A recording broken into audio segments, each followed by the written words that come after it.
ఇంకా మన ప్రకాష్ సార్ చనిపోయిన తర్వాత 40 డేస్ క్లినిక్ క్లోజ్ అయింది. సో అంటే మళ్ళీ వెంటనే వచ్చారు. సో ఎందుకు అంటే లైక్ మీకు చాలా హాస్పిటల్స్ ఉన్నాయి కదా, ఇక్కడికి అంత అనుబంధం ఎందుకు? అనుబంధం ఎందుకంటే చిన్నప్పటి నుంచి మేము వస్తున్నాం. నేను 5వ క్లాస్ ఉన్నప్పుడు వచ్చాను ప్రకాశ్రావు దగ్గర. వాళ్ళ నాన్నగారు చేయి చాలా మంచిది కానీ నా బిడ్డలు కూడా అక్కడికి నేను తెస్తున్నాను ఇప్పటికీ. ఆయన అస్తవాసం మంచిది కనుక మంచి ట్రీట్మెంట్ ఇస్తాడు కనుక ఇక్కడికి వస్తున్నాను మేము.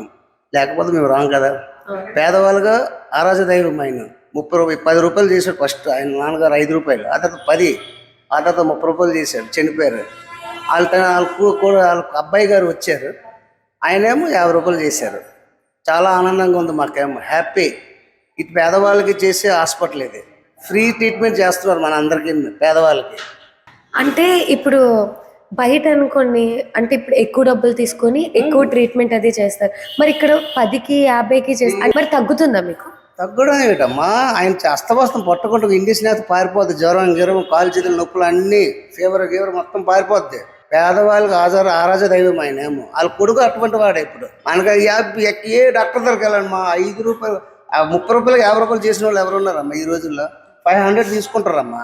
500 తీసుకుని చక్కగా వెళ్ళిపోతారు, 1000 రూపాయలు రాస్తారు. అలా కాదు ఆయన. ఇటువంటి మనిషి దొరకడం మాకు కష్టం, మా పేదవాళ్ళకి దొరకరు.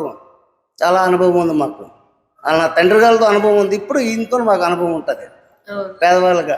అది మాకు అది అంటే ఒకవేళ చాలా మంది డౌట్ ఉంటే ఆ డౌట్ నేను మీకు అడిగాను. డౌట్ ఏం కాదమ్మా, ఇది వాస్తవం. అది అక్కడ ఉండేది ట్రీట్మెంట్ ఫస్ట్. ఆ పక్కన అటువైపు ఉండేది 5 రూపాయలు క్లీనింగ్ ఉండేది. 10 పైసలతో మెడిసిన్తో అన్ని కొనేవారు. అందరూ అయిపోయింది. మా నాణ్యమతో వచ్చేవాడిని. నేనేప్పుడు నాకు 50 ఏళ్ళు అయింది. ఆ ప్రకాశరావు వాడాను. ఇప్పుడు నేను ఇలాగే ఉన్నాను. నా బిడ్డలు కూడా నేను తీసుకొస్తున్నాను.